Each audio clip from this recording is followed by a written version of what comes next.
twebaza Mukama olw'okubanga atulese mu nyumba ye wano. That we thank God for He has enabled us to come here for fellowship. Weeki gy'oyiseemu tebadde nnungi. That even though the week has been that not easy, oyagadde okusanyukamu kotosobodde. You wanted to be joyous but you aren't able. Naatulisi luno olunaku Mukama we tujja gy'ali. But this day as we come before Him, ebitateredde byonna Mukama abitereeza. All that is not in line gets to line. N'atuzza bujja. And He renews us. Kasita tumwewa. Once we commit and dedicate ourselves to Him. Era tukimwebaliza ekyo Mukama w'amaanyi. We thank God for that. Era nekino ekyokubanga tulina eddembe okuzinamu and this freedom that we have been bestowed to dance for the Lord.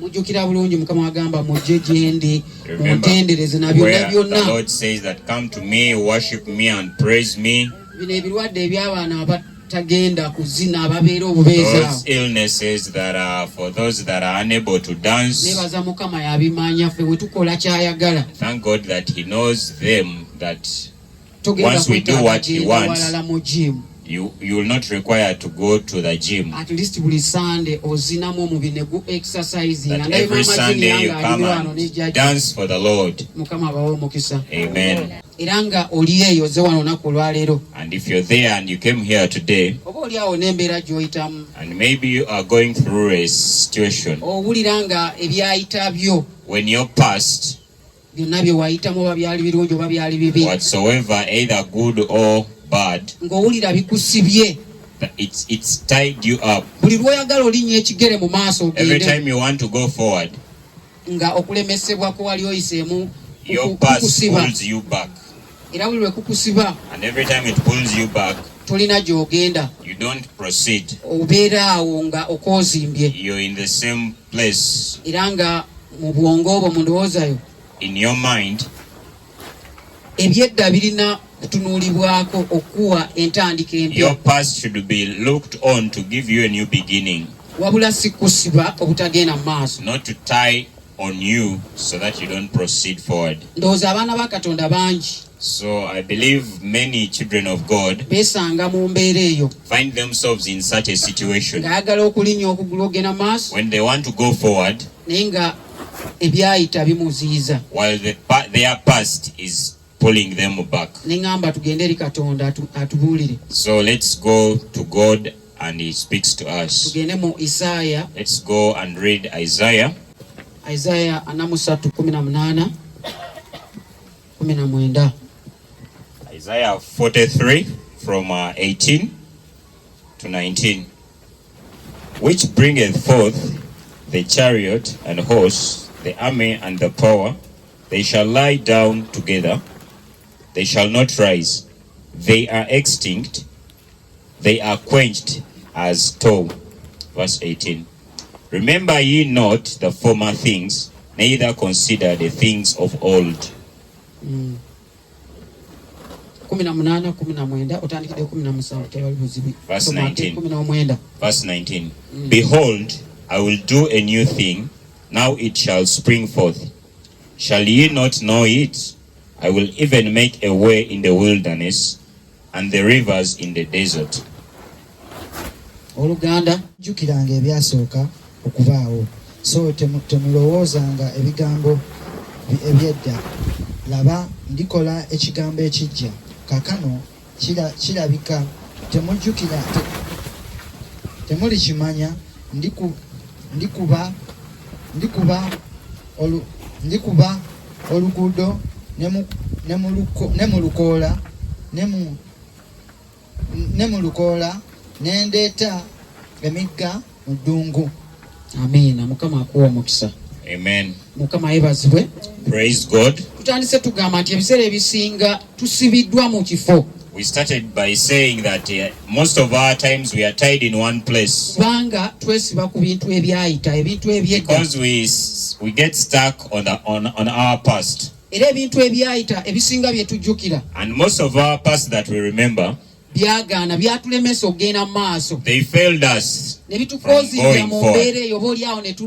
So we got malnourished for some good time. Ne tutandika obulamu obujja. And we started a new life. Kakati tulubiwandiika oba oli awo. We write them down or note them down. N'obanga obitunuulira ebyo ebintu ebyakulemesa ebyayita. And we keep looking on them. Olwo buli lwolaba ekirungi ekiriwo mu maaso ng'oyagala genda kikola. Every time you see something good and you want to go for it. N'obijjukira and you remember the past n'okola. and fail doing what you have to do. Mukama yebazibwe. Praise God. Abaana ba Isirayiri The children of tubakozesa Israel ng'ekyokulabirako. are an example for us Katonda kye yatuteerawo. that God put for us. Era Katonda ayagala And God wants us ebyayita tubeere nga tetubitunuulira webanga not anaakola to omulimu focus on our ogw'omuwendo. past if we have to do a mighty ministry. Bw'oba otunuulira ebyayita olowooza If you look at your past, kye wagatta ne kivaamu ekitaali kirungi. whatever you did that didn't give good results, Era olowooza n'obwongo bwo and you think with your brain, n'ogamba ku luno we naagatta kisobola this oba time around olyawo when I add to it, kisobola ovaamu ekirungi oba shall it really yield to good or kumpi awo. close to good? N'oziyiza amaanyi ga Katonda So you agandibadde prohibit nga the gakola. work of God. Kyava agamba Katonda That's why he says nti mwerabire ebyo ebikadde that forget your past. kubanga buli lwojjukira ebikadde n'obanga Because every obyetolooza time eri you obulamu bring bwo it forth in your life, tekigenda kutwala bulamu bwo mu maaso. it won't take you ahead. Tunuulira ebintu by'osabiridde. Look at that which you've prayed for. Omwaka egwali gutandika twasabira ebintu bingi. At the beginning of the year, we had a number of prayers Otunuulira presented. mu kuva 2:23-24 abawandiika. Abaana ba Isirayiri ng'olugendo balutandika nga When the tebanaba children na of kutandika. Israel started the journey, even before they had started on it, Bakoowa embeera embi. they got exhausted of that circumstance Ne or situation they bakoowa were in. okukolera abantu abatabasiima. They got exhausted of working for people who never appreciate. Kyebava batandika okusaba. So they started on praying. Ne bagamba eno embeera tugikooye. When they're exhausted of that situation, Omwaka egwali gutandika n'embeera gye wali okooye. at the beginning of the year, there was a situation you were exhausted of that is past. N'okugamba nkooye oba buwuulu manyi nze And you said that buwuulu. I'm tired of being a bachelor. N'ogamba nkooye obuwuulu omwaka egwali gutandika. For example, you say, I'm tired of being a bachelor. N'otandika okusaba. And you start praying. Okooye okubanga okozesebwa. You're tired of being employed. N'otandika okusaba And n'ogamba Mukama. you start praying and calling upon the Lord. N'osaba n'ojja ne wano ne tusaba. And you prayed and even came here and we prayed together. Wali tolina buvumu butandika kintu kyonna. You did not have that urge to start something new. N'ojja ne tusaba Mukama And you came and we prayed akuwa obuvumu. so that the Lord gives you that energy. Wali tolina capital. You didn't have the capital N'ojja ne required. tusaba Mukama You ateekewo came engeri and yonna. prayer was made so that God creates a way Akugabirire otandike. to provide unto you so you can have a beginning. Kubanga ky'osaba Because what you pray for, mu ntandikwa kitegeeza oba tokirina, si kyekyo. at the beginning, it means you do not have it. Abaana ba Isirayiri baali basabira eddembe The children of Israel prayed for freedom kubanga baali tebalirina. because they didn't have it. Omuntu ali mu mbeera ennungi tasobola Someone who is kusaba in a bintu comfort bimu. zone does not pray for many things. Omuntu nga obufumbo bwe bulungi If someone is in a good marriage, tasobola kuteeka puroguramu ey'okusaba nti omwaka guno nsaba cannot put obufumbo a bwange program for ntereezeemu. their marriage as a Nsabira prayer omwami request, wange ye to pray for their twekatandika okweyisa husband obulungi. to behave well. Mukama yebazibwe. Amen. Osabira ekyo ky'olaba nga tekiritambula bulungi. You only pray for that which is not going on well. Era abaana ba Isirayiri nabo bwe batyo bye And baasaba. so it was with the children of Israel. Naawe n'osaba. So you also prayed. Kaakati Mukama aleese omukisa. At this time, the Lord has brought the opportunity. Aleese omukisa mu bulamu bwo, mu ndowooza An zo, mu opportunity in byonna. your life, in all corners of your life. Naye otidde. And you are afraid. Oli awo osikatidde. You are there stuck. Okusalawo kugaanye. Taking the decision has failed. Kubanga oli kutya Because you have the fear ebya Katonda bino byagamba nti gwe of neesiga what bwesizi. God says, that trust in me, Tomanyi kikiri awo mu maaso kyagenda for kukola. you don't know what's before you that he's about to do. Omuzungu akiyita uncertainty. The whites call it obutakakasa ebiseera ebiddako. Ebiggwa tebiraze. Those things that happen unknowingly. otandika obitunuulira or you begin looking at them nga bw'ojjukira embeera gye wayitamu. as you remember what you went through. Tugambe mu bufumbo bw'oba For example, in the marriage, gwe wali obadde omukyamu kale if you were one who was wrong, ng'ogamba Mukama kituufu kino nkyekakasaako. and you were talking to God and saying, I really have evidence on this, Yenze wano neetaaga okweddako and this is okukolamu me bweki. here. I need Otandika to put okirwanirira. myself right. So N'ogamba you Mukama start nyamba. praying for it. Kati Mukama akuwadde omukisa. And the Lord has given you the chance. Omukisa gujja mu bintu bingi. The opportunity comes in many aspects. Kisobola okuba mu ngeri gy'obadde oddamu omuntu ng'ayogedde It naawe. could be your way of responding back. Ng'oluusi kusalawo mu by'essente ebirwawo ennyo. Sometimes taking decision regarding money. Omukisa guzze The chance has come n'owulira ng'otya kubanga tomanyi and you are kigenda kuviirira. afraid because you are uncertain of what's to happen next. Olinga omuntu alumwako omusota. It's like you were once bitten by a snake. Amiina. Amen. Katonda ayagala tumutunuulire. The Lord wants us to look at Him Newaakubadde tetumanyi enkya lugenda kuba lutya. even when we are uncertain of how tomorrow will be like. Newaakubadde kano akaguwa k'oyimiriddeko kaali kuteekako. Even if this rope that you're standing on where you are, Tokayimirirangako.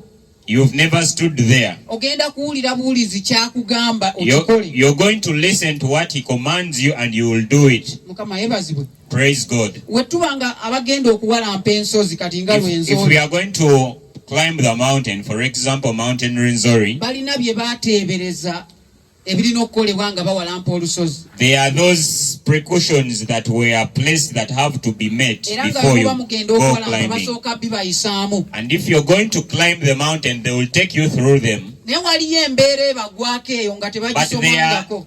times when the situation is uncertain that they encounter. Praise God. Eyo embeera nga yeetaaga kukkiriza kwokka. Such moments that require only believing and faith in God.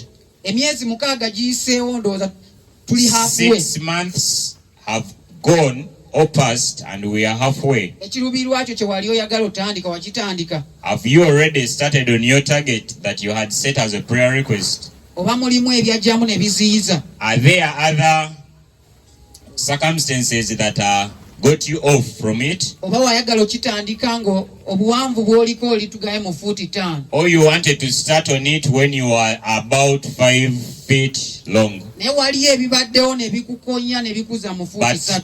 at that point, there are hindrances that have come along and taken you back to around 3 feet. Kati bikusibye. And they have tied you there. Toli kwagala genda mu maaso. You are unable to proceed. Oli kutya ekigenda okuddirira You kubanga are afraid oyagala of what's going to happen next. mu bwongo bwo otaddemu fuuti 5. Because in your mind, you have 5 feet as your starting point. Okuggyako ng'okiggyemu n'okujjukira ebyo ebibadde bikulemesa. Until you put it away and forget that which gets you stuck. N'ojjukira endagaano gye wakola ne Katonda And omwaka remember mukaaga. the covenant that you made with God as the year was beginning. Wajja wano ne bakusabira. As you came and you are prayed for here, Yonna gye wasalirawo ng'oli eyo. wherever you decided from, Alina kye yateeka mu mutima gwo. that He has something He put in your Obwo heart. obuvumu bwe yassa mu mutima gwo That He belief that He put in your heart, nti kigenda soboka. that it's going to be possible. Simanyi kigenda soboka kitya I don't know how it's going to be possible, bwe bugenda okuyamba kasitona. but it's that faith that will help you if you remember the covenant that you established with God.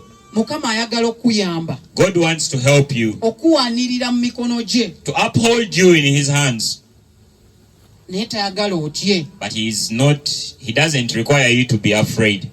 Guma Be of good cheer. mu mikono gya Mukama yadde Be nga of good tomanyi. cheer in His hands, even if you don't know, Otandike kyonna kyoyagala otandika.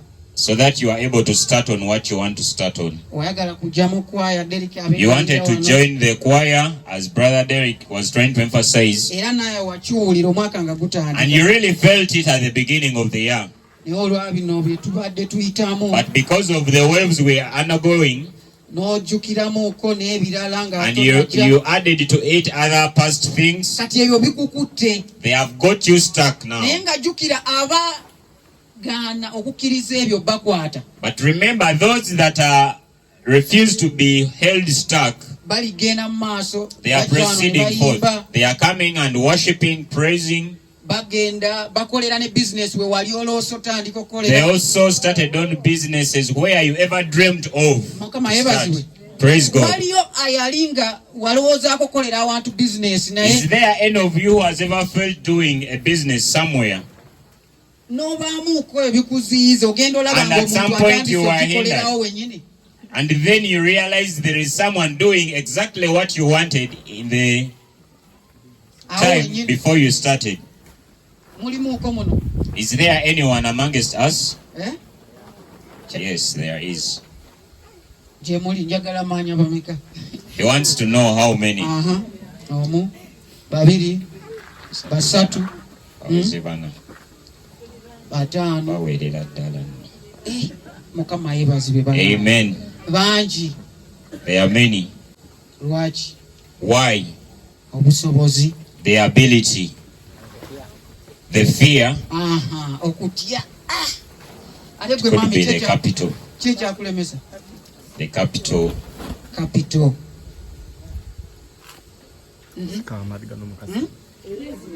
Oli bunafu. Laziness. So tuli kizuula nti We are realizing that bintu bingi there are many things, buli omu okusinziira mu mbeera gy'alimu each of us from their circumstances n'ebyo oba oli awo bye yayitamu and that which they pass through bye byamulemesa okubaako n'ekintu ky'akola is what limited them from doing what they wanted. ate nga yakiwulira mu mutima gwe kyagala okutandika Yet they felt they had to begin on it era n'asaba Katonda and prayed unto God Mukama amusobozese. to enable them. Twogera bulijjo olina okubaako n'omulimu naye gw'okola ki? It is said quite often that you have to do something. Mukama ayagala otandike oveemu The Lord okutya, wants you to start something oveemu okutya so that the fear is out of you. n'ekuba kusoma Bayibuli. Even if reading the Bible, Nina kyendi kunoonyerezaako ndowooza kijja kuba kiyamba kanisa I'm ffenna. trying to do some research on something. I believe it will be helpful unto us all Engeri y'okusomamu ebyawandiikibwa bino ebyatuweebwa. on how to read the Bible. We naaba nkimaliriza nja kireeta Once eri it's musumba done, tulabe. he will bring it to pastor and see. Mukama yeebazibwe. Amen. So ebiziyiza ebyo tulina okulaba engeri gye Those tubijjawo hindrances, we have to find solutions for them kubanga bitulemesa okutuuka mu ttaka essuubize. because they limit us from reaching the promised land. Ne tutandika okwejjusa nga twagala And we start kuddayo eri. regretting, wishing to go back. N'ogamba jjukira ekintu ky'oleese mu maaso ga Katonda n'okisabira. Remember something that is brought forth before God and prayed over. N'ogamba Mukama njagala omwaka guno mbeeko And you say, nekyenkola mu Lord, bwakabaka in bwo. this year I want to do something for your Omwaka guno kingdom. njagala mbeeko nekyenkolera abaana bange. This year I want to do something for my Oba children. omwaka guno njagala mbeeko nekyendaga famire This yange. year there is something I want to show my family. Omwaka we gutandika ne genda mu maaso nga As toli they ask kikola. that and nothing is done, Mukimanyi nti kikweraliikiriza. it starts bringing fear in you. Owulira nga toli bulungi. You feel unstable. Oy- Olwala n'okulwala. Owulira abamu Amen. balwala kituufu. Kubanga wakola endagaano ne Because you Katonda. made a covenant with God Era nga Katonda ye mwesigwa. and God is faithful. Alinze He's otandike. waiting upon you to start. Naye oli kwagala oweze oba meka And bazijjako you're leero. waiting to accumulate something. By the way, buli lwoweza oba mitwalo ebiri nga kubaako ekibulako. Every time you reach some amount, something comes that takes Omwaka off gwonna gugenda something. kuggwako. And the year will end. So tuleme kubeera mu mbeera eyo ey'okweziyiza obanga Let us tulina not stay in ekituziyiza. that moment or in that time where we are hindered, Tutandike olowooza nti kanzireyo gye nali. wishing to go back where we were formerly. Jjukira mu kuleeta okusaba kuno wagamba wali embeera Remember at that gye time when you brought the prayer request, wali embeera gye nkooye. there were situations you were tired of. Nkooye okunkozesa. You were tired of being employed. Nkooye kino ne kiri. You were tired of that and that. Naye akasente kagaanyaako kutandika But this time around, the capital has failed to accumulate to your target. ogezesaako kagaanye. You've tried your best and it has Oboolyawo failed. n'empiso zikufumisa eziraga nti And maybe you have even reached a point where you've got the jump start. amagwa agakufumiza agamba genda Katonda Thorns have pierced you and pushed you forward, but you're afraid. Otidde. You keep being afraid. Mumanyi okutya kuno bannange. Fear, brethren. Okutya. Fear. Okutya kintu kya maanyi nnyo eri obulamu bwaffe. Fear is so dangerous in our lives. Kasita obeeramu okutya. Whenever you are taken with fear, tolina ky'osobola kukola mu bulamu. there is nothing you will do in life. Ne we kabeera kantu kangu katya. Even if it's the simplest of all things. Mukama yeebazibwe. Amen. So tubeere nga twesiga Katonda. Let's put our trust in God. Yadde olina kantu katono. That even with something small, kateeke mu maaso ga Katonda otandike. you put it before God Abaana ba Isirayiri and have a starting point. beatuuka ne bejjusa. The children of Israel reached a point and started complaining. Ne bagamba omukulembeze waabwe. And they told Moses nti tuzzeeyo. that take us back. Tuzzeeyo gye twali. Take us back to slavery. Nga bawulira bayise mu bintu bingi. When they felt they have gone through a lot. Naawe oyise mu bintu bingi. Even you have gone through a lot. Okoze bingi naye You have ng'olaba done a lot, but you're not seeing a step tebituuka wa weetaaga. to where you want. Oli eyo You are there. balaga nti oba tebakwesiga. They show that they don't trust in you. Ne bakubaaga amayinja gonna. And they blackmail you. Buli kyokola ye gwe oli ku musango. Ye gwe ali ku Everything ludda you olukyamu. do, you are the one that is wrong. You become a scapegoat. Naye ng'olemeddeko. But you have got stuck on it. Weerabidde essaala gye wasaba. You have forgotten the prayer that you prayed. Obutasobola oba ebikozesebwa ebitamala by'olina. The inability, all the resources that are insufficient, Bikukuumidde mu eri embeera. they have kept you in that situation. Naye n'ono omwesigwa laba ky'alikola. But look at this one who has faith and what he's doing. Omwesigwa Katonda gwe wasaba. The faithful God that you prayed to. Aganyiza n'amaggwa okubeerayo eyo. He has even allowed the thorns to be there. Amaggwa gabuusizza amaaso. You've skipped the thorns. Buli kyokola gw'oli mu bukyamu. Everything you do, you are in wrong. N'ekyo kibuusizza amaaso. You have also skipped that. Osigaddeyo ogamba You're still there in a comfort zone, waiting to accumulate what you require. omwaka ye gunaggwako By the end of the year, nga tewabikola. when you have done nothing, Ogenda kuba otya? how will you be? Ogenda kuba kubeeraliikiridde Are you going abalumwa? to be among those that are worried and in pain? Mukama yeebazibwe. Praise God. Waliyo yali aseetinzeeko ekintu n'agamba njagala Is there kikola mu mwaka. anyone amongst us who has ever had a goal set? Dani gwe tewalina tageti? Yali ya bbanga ki? For how long was it? Yali ya mwaka guno. It was for the entire year. Naye wasangawo omuntu alina kye yateekawo. Have you found someone having taken the place? Yes. It was for last year. He wanted to do something, but he found when the place has been taken. He had the money, but he had the fear in him to go and start. So,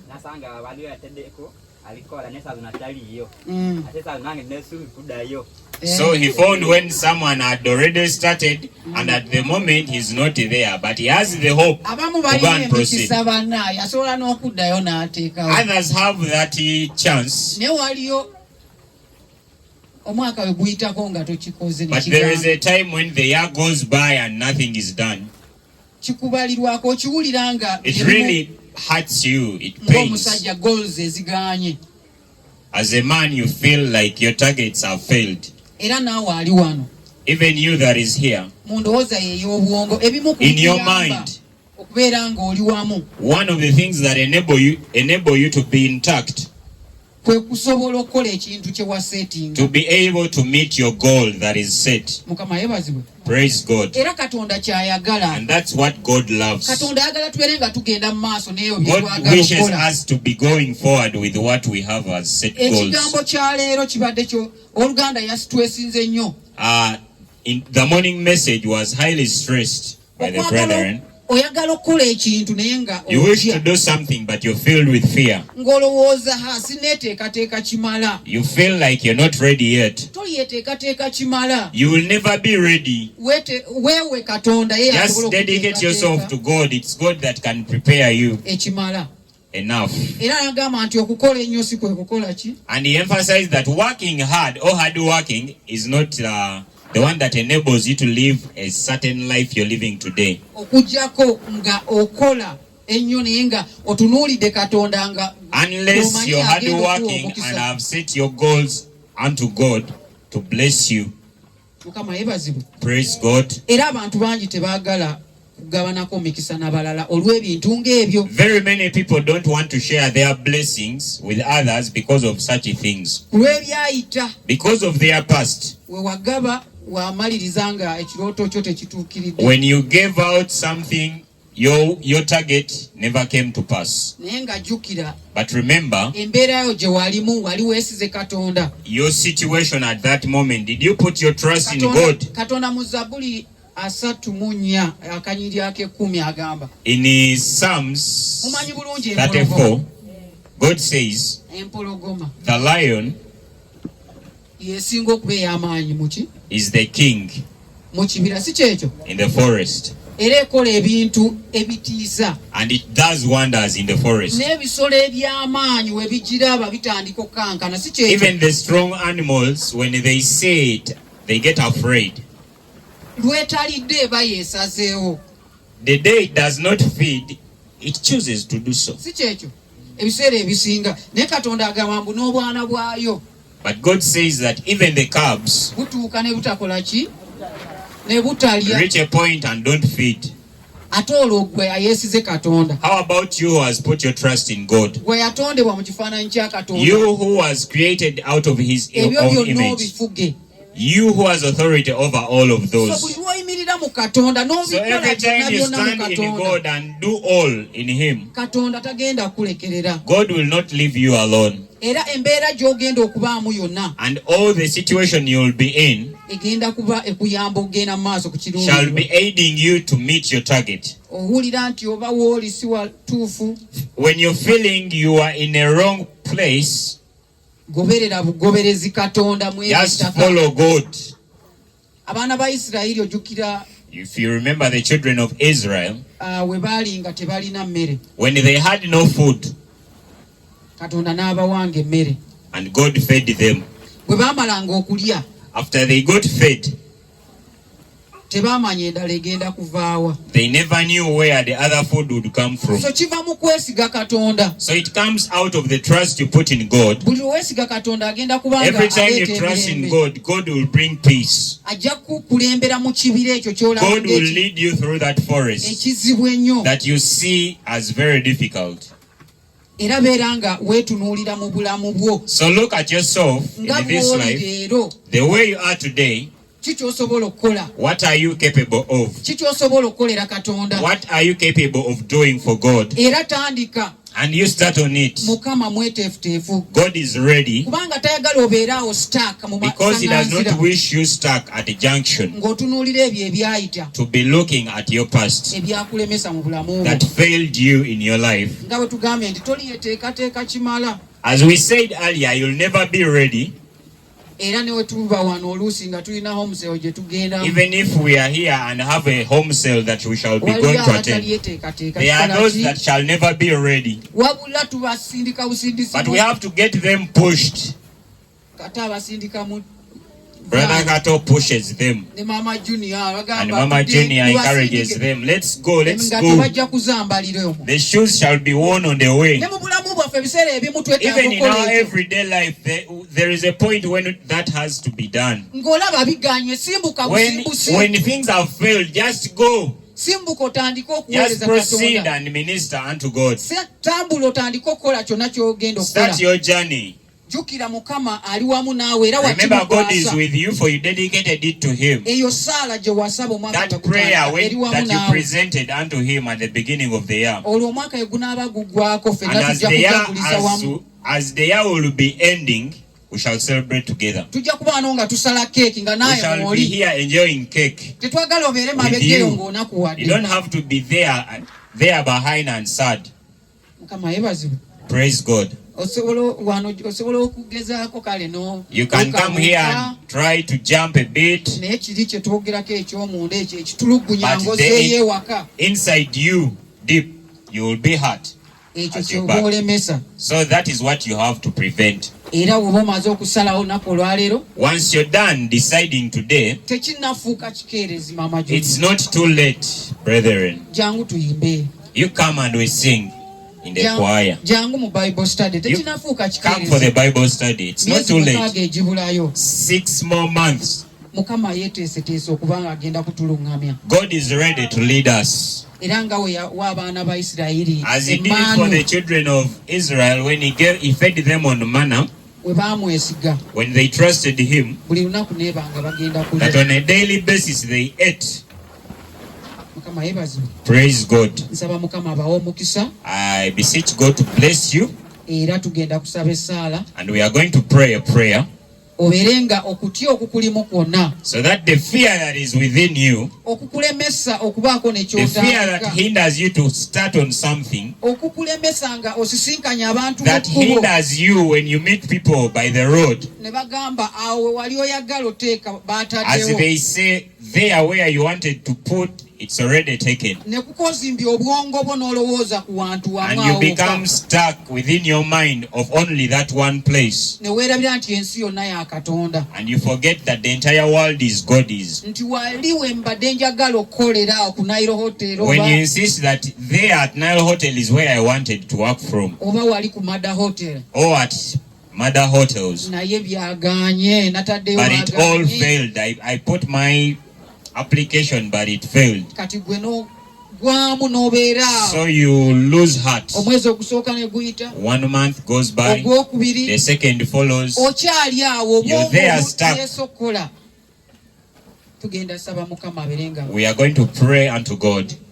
tuyimuke Let's stand on our feet. ng'owaayo emmeeme eyo. As you dedicate your heart, your soul, Mukama aleese your ekigambo, mind, God has brought the word. manyi waliwo, I know there is.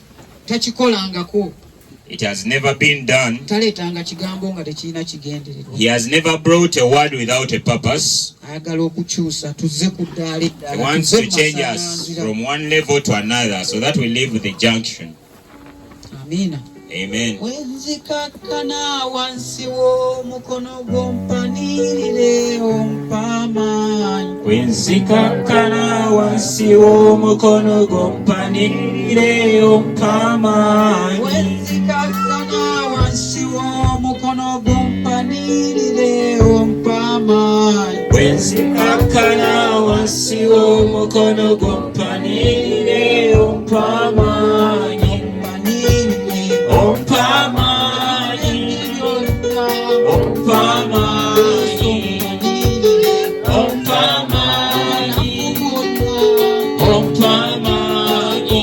ompamaanyi, ompamaanyi, ompamaanyi, ompamaanyi, ompamaanyi,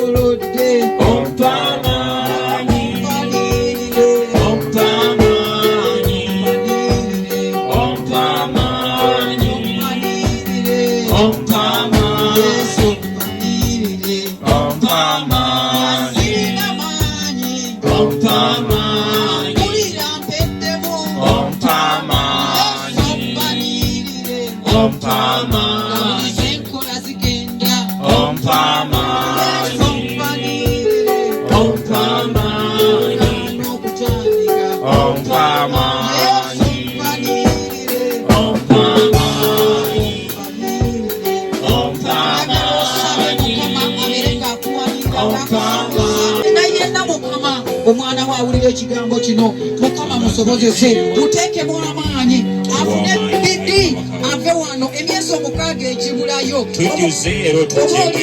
abadde ekigambo kino akitwala mutwazi waka nga bwe twatandika okusoma ekigambo kino akireka naye we tujja okutwala n'atwala mukama musobozese abeere ng'asobola ogenda maaso ave mu masanyalaze baago okutya okumujjula mukama omwoyo w'okutya ekitiibwa ky'amawanga ekigambo ekyokugaba totuwadde mwoyo wa kutya naye otuwadde omwoyo w'amaanyi ayi kabaka bakabaka tujja mu maaso go ayi katonda wange n'abaana bakabaka otwewaddeyo ayi katonda ayinza byonna olw'okwagala kwo ayi katonda wange omwoyo w'amaanyi mukama tumuwakanya mu linnya ery'omwana wo yesu kristo omusazaamu mu linnya ery'omwana wo yesu kristo tukoola amaanyi katonda wange tukoola amaanyi okuva gy'oli mukama okutujjuzibwako ng'abaana bo mukama kubanga watuyita ekitiibwa ky'amawanga watukoola n'erinnya ly'omukama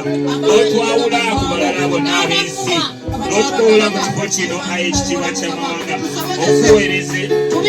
okuweereza mu nsi eno mukama nga tuze mu maaso g'ekitiibwa ky'amawanga olw'okwagala kw'obulamu bwaffe mukama tondekuba watali kkubo ayi taata owakikolera abaana ba isirayiri mukama nabwe olwaleero kitukolere mukama yanukula okusaba kwaffe ekitiibwa ky'amawanga yanukula mukama mukubire engalo ez'amaanyi